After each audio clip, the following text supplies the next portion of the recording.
ఖమ్మంలో 75వ గణతంత్ర వేడుకలు ఘనంగా జరిగాయి. నగరంలోని పోలీస్ పెరేడ్ గ్రౌండ్ లో కలెక్టర్ విపి గౌతమ్ గౌరవ వందనం స్వీకరించి జాతీయ జెండాను ఆవిష్కరించారు. ఈ వేడుకల్లో జిల్లా కలెక్టర్తో పాటు ఖమ్మం పోలీస్ కమిషనర్ సిబ్బంది పాల్గొన్నారు. గణతంత్ర దినోత్సవం సందర్భంగా ఉత్తమ ప్రతిభ కనపరిచిన ఉద్యోగులకు అవార్డులు ప్రదానం చేశారు.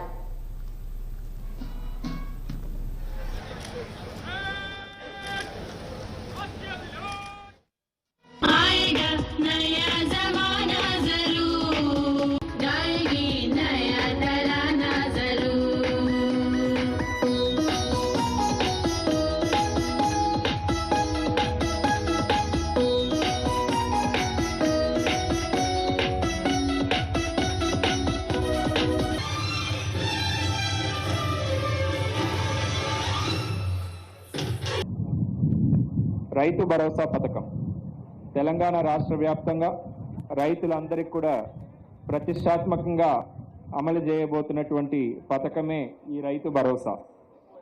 ఈ పథకం కింద అర్హత కలిగినటువంటి ప్రతి ఒక్క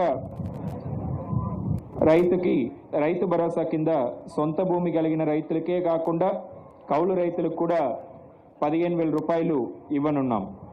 ఈ పథకంలో భాగంగా ఎవరైతే వ్యవసాయ కూలీలు ఉంటారో అటువంటి వారందరికీ కూడా ప్రతి సంవత్సరం 12,000 రూపాయలు రాష్ట్ర ప్రభుత్వం ఇవ్వనున్నది. ఇందిరమ్మ ఇల్లు పథకం. ఈ పథకం కింద రాష్ట్ర వ్యాప్తంగా ఇల్లు లేనటువంటి వారందరికీ ఇంటి స్థలం మరియు ఇల్లు కట్టుకోవడానికి 5 లక్షల చొప్పున పంపిణీ చేయనున్నాం.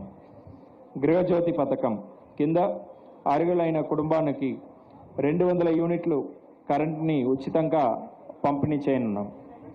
చేయూత పథకం కింద వృద్ధులు, ఒంటరి మహిళలు, వితంతు, చేనేత, బీడీ కార్మికులకు రాష్ట్ర ప్రభుత్వం రూపాయి 4,000కి 4,000 పెన్షన్ నుంచి పంపిణీ చేయనున్నారు. దివ్యాంగులకి 6,000 పెన్షన్ అందించనున్నాం. యువ వికాసం కింద రాష్ట్ర వ్యాప్తంగా ఉన్నటువంటి విద్యార్థులకి 5 లక్షలు విద్యా భరోసా కార్డులు ప్రభుత్వం అందజేయనున్నది. తెలంగాణ రాష్ట్ర వ్యాప్తంగా ప్రతి మండలంలో తెలంగాణ ఇంటర్నేషనల్ స్కూల్స్ని